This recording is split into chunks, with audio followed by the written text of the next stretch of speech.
अब अटेम्प्ट करते हैं हम क्वेश्चन नंबर 2 का फर्स्ट पार्ट ऑफ एक्सरसाइज 5.2। देखिए सर, यहां बोलता है 30th term of an AP. देखो, लैंग्वेज को रीड करना सीखिए, लैंग्वेज को अच्छे से रीड करना सीखिए। जब लैंग्वेज समझ में आ जाएगी, you can obtain good marks in your board examination.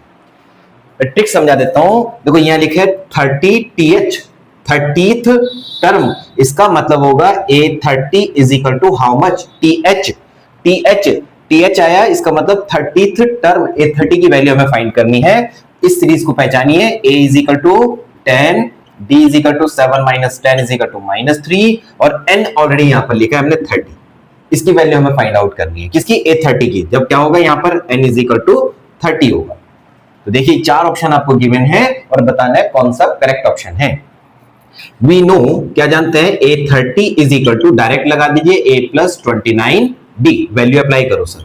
A is 10, 29 multiply कितना होता है, -3। सर सॉल्व करिए, 10 माइनस 3 9 जा 27, 6 और 2 8, 87। सॉल्व कर दीजिए, -77, A30। देखिए सर, कौन सा ऑप्शन करेक्ट है, -77, यानी C option is correct. Done. चलिए सर, नेक्स्ट देखिए, सेकंड पार्ट में कहता है 11th टर्म, यानी TH आया, A11 की वैल्यू बतानी है।